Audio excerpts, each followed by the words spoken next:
YouTubers, and welcome to my latest Land Before Time movie review. Today I review The Land Before Time 10, The Great Migration, or The Great Longneck Migration, depending on which one you want to use. Yes, it has been a while since my previous review. I apologise about that, but look, sometimes my life is very busy and I have to juggle loads of things like my job, other reviews. I'm exercising as well. I'm trying to do more of that, and also going out as well. Like I like to go out, and I'm going to be going on holiday soon anyway. I've had a lot of reviews to juggle, so I appreciate your patience and thank you. So, The Great Migration. This is the 10th movie released in 2003. And once again, starring most of the same people, although there is a new Littlefoot in the form of Alec Medlock. And the film's directed by Charles Grosvenor once again. My god, this guy just never stops.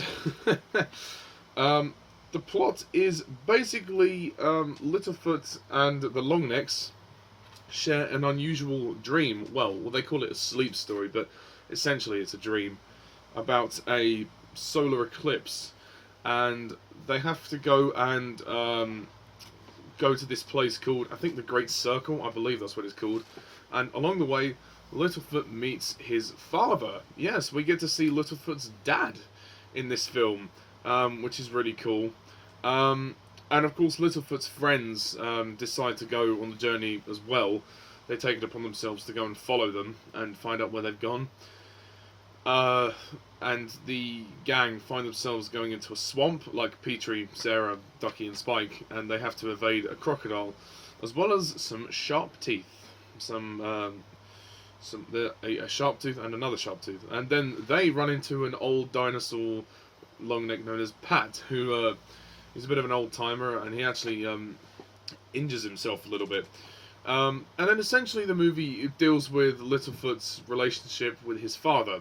And also there is a young group of Longnecks who have also been sort of taken in by Littlefoot's dad, and there's one called Shorty who basically sees I think his name's Bron as a father as well, and he's fighting over Littlefoot over his dad. And yeah, that's essentially the plot of the movie. So, The Great Migration. Excellent sequel. Very, very good. I was very surprised. Massive improvement over the last one. I couldn't get into the 9th one, although a lot of people do like that one, which is fair enough. You know, each to their own. I'm not gonna have a go at you for liking something I don't. I just felt that it was a little lackluster in comparison to the Big Freeze or some of the other ones. This one is really good because it just tells its story with such heart, and that's what I love about it. The emotional core to this is very strong. This could potentially work as a finale. Well, I mean, not completely. I mean, in terms of Littlefoot's story, he does get some form of closure with the fact of finding his dad. That's the only thing that was left that was empty out of his life. That was nice. The only thing with this film is, like, I do feel there are a couple of moments where the film drags a bit. This film is a little longer than some of the others. It's 1 hour 20 minutes, so it's a tiny bit longer. There's a couple of sections in the middle where it drags a bit, and it just needed to pick up a bit. And also the whole concept of, like, the sleep story, like, how the hell did all the Longnecks dream the same thing? I mean, I don't really get that. If someone can explain that to me, that would be helpful. So, yeah. But other than that, this is a really great film, and the emotional relationship between Littlefoot and his friends is great as well. I mean, the third act of the movie, well, the resolution of the movie, after they've had the big climactic fight with the sharp teeth, where Littlefoot has to make the choice of whether he stays with his friends and his grandparents or whether he goes to live with his dad. And that song, which I believe is called Me and My Dad, Um, no, sorry, Best of Friends. No, me and my dad's the other one. The Best of Friends. That was very powerful. It was very cute. You know, it was nice. And you really felt like these characters, they come on such a long journey. Don't forget, folks, this is the 10th film. We've seen these characters for 9 movies previous to this. We know how far they've come, and that's why I say this could almost work as a finale. They probably could have stopped here, and it would have been fine. Because, I mean, obviously in the end, Littlefoot makes the choice, and he does decide to stay. He loves his dad, but he can't leave his friends and his grandparents. He's not ready to leave them, as he says at the end of the movie. Which was all very good. The other songs I thought were pretty good. Adventuring was, that was decent, that was fun. And the Me and My Dad song was very heartwarming and touching, which is nice. The animation is very good. They do incorporate a lot more CGI into this film, and they try to use some like aerial shots and some like wider shots. There's a lot more wider shots used in this film to accentuate a bigger scope, which I think is nice in a way. Sometimes it can be a little distracting, and sometimes it doesn't always work. Sometimes it jolts a bit too much, or the movement of the shot isn't always fluid. But I'll be kind and I'll let it go, because they were just discovering CGI really at this point. CGI had only been around for 8 years, because Toy Story came out in 1995. I mean, but in terms of the colours, it all looks great. It all looks fantastic. And I also enjoyed Littlefoot's conflict with Shorty. The fact that Shorty was rivaling over the affections of Bron, the dad. That was nice. The cast are great. Alec Medlock as Littlefoot. He's good. I like him. He's not Thomas Dekker, but he'll do. He gets away with. I mean, age-wise, obviously, in the previous film, Thomas Dekker was getting too old for the part, so they had to find somebody who sounded slightly younger, but not too young. And I think they just about found that balance with Alec Medlock. His acting isn't always great; it can be a little bit wooden sometimes, but for the most part, it's all right. He gives a decent performance. I like the grandparents.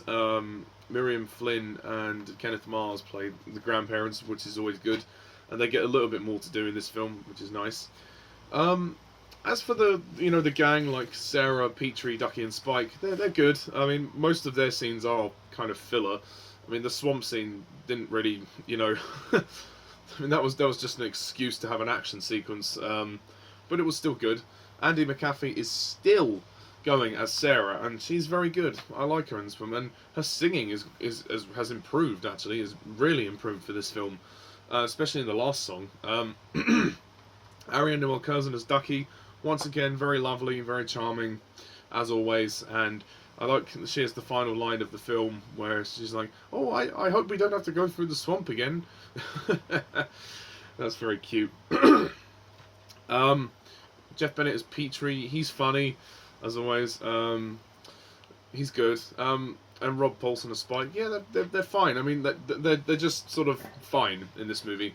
They don't get as much to do as Littlefoot. It's not really their film, although they're in it. And again, that final song between the 5 of them is very heartwarming and very touching. And the film ends on a very emotionally satisfying note. So that's why I say, if this were to be the last film, then it would be fine. It would have been a great wrap-up. I mean, it would have been good enough. Obviously, despite the fact that the parent, not the parents, sorry, the other kids don't get too much to do. The other characters. There's another long neck known as Sue, who they meet in the jungle, in the jungle, and she's from the other herd, and she kind of takes them to where they need to go. She doesn't ultimately do that much in the story, but Bernadette Peters voices her. And I like Sue. I thought she was a very sweet character for what she had to do. And the scenes between Littlefoot and his dad are very, very good. And again, that climax when they fight the Sharp Teeth, is also very good. I mean, the movie doesn't really have a central antagonist. There's a crocodile, and there's two sharp teeth. I mean, they're fine. You know, they work for what it is. I think this film is fine without the antagonist. It gets away with it. It works. So the other things that knock it down for me are the pacing and some of the dodgy not camera work, because this is an animated film, but the sort of the digital, or like the animated camera, it doesn't always flow quite as fluidly as I would have liked. It's, you know, and also in the credits of the film, Olivia Newton-John sings a version of Best of Friends, which is a really, really lovely song. Oh, excuse me. And it is a great sequel. It's definitely up there. It's very heartwarming. I mean, the concept of the sleep storm is a bit weird. I don't quite...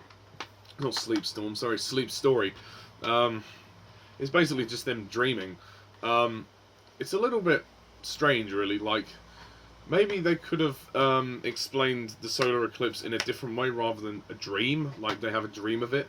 It seemed a little bit strange. Like, the Grandpa Longneck could have explained, oh, you know, once there was a, you know, the Longnecks had to go and witness the, you know, the solar eclipse, or something like that. Anyway, I mean, the lighting of this film is also very good. I like the use of colours. I mean, the Land Before Time franchise has always been good with this. The whole essence of lighting, and whenever it's like nighttime or daytime, they definitely add the colours to reflect the lights, so it does look as though, you know, light is either there or not there, if that makes sense. They get the shades of light correct. And, you know, at the end of the day, despite its little nitpicks, this is a great film, and one of my favourites in the franchise, very surprisingly so. And I am going to rate The Great Migration a 9 out of 10. Wherever you will go, when you reach your journey's end, no matter what, we'll always be your friends. Yeah, but of course the series was not done yet. We have 4 more movies to go, because there are 14 films. So the next film on the list to review is The Invasion of the Tiny Sauruses, which I do believe is also directed by Charles Grosvenor. Blimey, this guy has pretty much been there for most of the franchise, which is crazy. I want to give a special shout out once again to my friend and subscriber Anthony Ford. Thank you, Anthony, very much for all your support and comments. I really appreciate it. Thank you for being patient with me while waiting for the reviews. And I'm really glad that you were right about this film. You recommended this one. You said it was very good, and you were right. So thank you, Anthony. So next time on Land Before Time review is the 11th film, The Invasion of the Tiny Sauruses. We are getting close to the end now, folks. So stay tuned on a YouTube channel near you. And then my next review is going to be a review of Inspector Clouseau, which is the next film in the Pink Panther franchise. Well, kind of officially or unofficially. So until next time, thank you all for watching, and as always, I'm Mr. TARDIS11. See ya.